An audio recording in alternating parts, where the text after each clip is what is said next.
there's some fear mongering going on about how, the ports are all empty, like, we're about to lose, like, people are like, buy toilet paper and rice, And Lies. it is very interesting that there's this level of, but like nobody's kind of countering this because Well, we also tried. we tried. I don't know, but like I think the whole idea is that we need to actually explain to Americans what China makes, and it is not rice and toilet paper, but it is, you know, Christmas decorations and toys are probably going to be the kind of things that are going to be priced higher or shortage. Like they do make a lot of stuff, but they're not making like essential food items or, Yeah. Also, It's can I funny. say I It's funny because what you're saying is essentially the plot of How the Grinch Stole Christmas. That was just what I was thinking. Oh, you were? Oh, then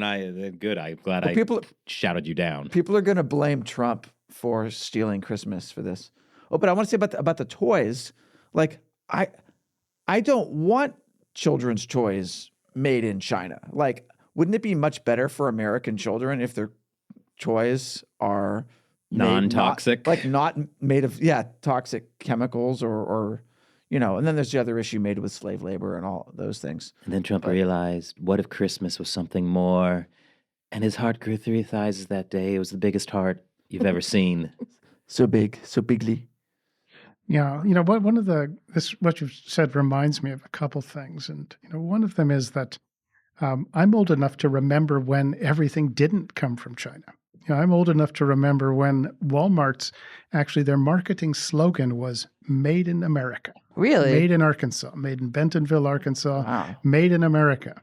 And that was their thing. This was back in the 80s, and then they decided they didn't like that or having Americans having jobs, so they moved it to China. But so it isn't as if, on the top of Mount Sinai, there was a commandment chiseled into stone saying you must make things in China. That is a recent development and largely the result of really our MBA class.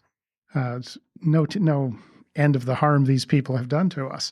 But also there was an anecdote. So this was maybe over 10 years ago. I spoke with a Marine reservist who was on duty at our place, and he had gone to work for Walmart. And I think I made some comment about China, and he said, well, and he had the party line down very well, both Walmart party line and the Chinese party line. The average American family saves $2,200 a year. Okay, but what about the average American family that has nobody who's working, that's on welfare? And then gets addicted to fentanyl. And or dies, dies if they're lucky. The lives of some of these people who survive are not very good. And that's just the people who get hurt, the families that get destroyed from this. Now, I would suggest that the cost of all of this is a lot more than $2,000 a year, but that was the argument. Oh, we save every family $2,200 a year. But if you think about that, you kind of wonder what is wrong with us. That the cost of this addiction to China, literal and figurative, is almost priceless.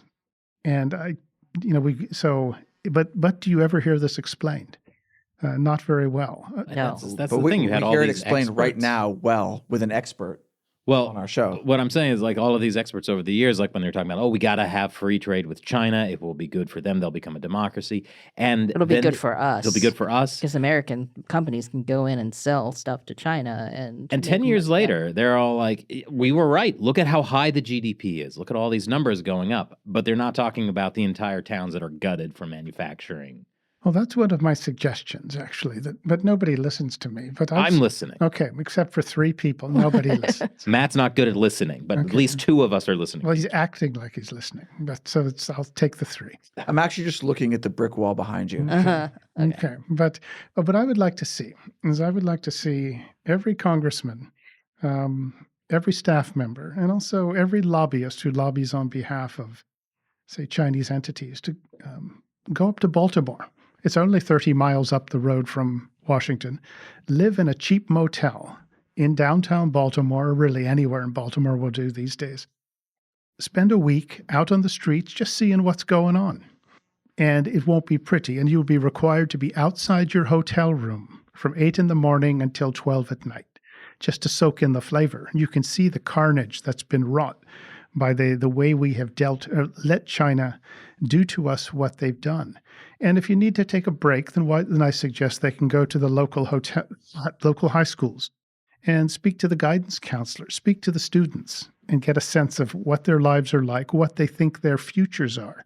And maybe they can suggest they all go to Wharton and get MBAs or learn to be high-tech engineers. You will see that the misery that's been inflicted on our country because of this. But you look at that ruling class that we've got, and I used to work with these people, and none of them give two hoots. But if you get on the bus and go up to Baltimore for a week, I think you would come back with a different impression about things. I mean, I think the solution is clear. We, the people, need to rise up against our oppressive overlords, take their wealth and redistribute it. That was what I saw in a Chinese TikTok video about how Americans need a revolution. We don't need tariffs. We need a revolution. That's literally what the guy said. Yeah, because he was trying to make it seem like, oh, it's actually these greedy corporations that are, overcharging Americans, and that's like Western companies' fault how he twisted it. Yeah, it's like the Western companies came into China and exploited our cheap labor, to built your country. And then it's like, okay, and so the problem is your country. That America needs a revolution. Right. They forgot who invited the Western companies to come in. And who also took all of that foreign direct investment and used it to build mass surveillance and control mechanisms. And become billionaires themselves. Yes. I actually, when you were talking about Walmart, Grant, I got this ad the other day from Walmart that says more than 2/3 of products Walmart buys are made, grown, or assembled in America. I think they see which way the wind is blowing. Well, that's good. They're 2/3 of the way back to made in America. I think not, there's no. So grown is doing a lot of heavy lifting in the sentence, because most American food, a lot of it is made in America. So Target also has the same thing where they say over 50% of the products in Target are made in America, but it's like they have a huge grocery section. Yes, yeah. Essentially, you're talking about milk and apples and things like that. Right. But I mean, the TV that I get at Walmart wasn't grown in America. No. My gosh. Not. It's from the TV farms of Xinjiang. Well, I mean, I think this is an interesting question though about the narrative warfare. What do we do about that? And is it only the American leadership that can do anything about that? Because I would say perhaps the Trump administration is not the best at communicating to the American people what their goals are. Well, they could be better.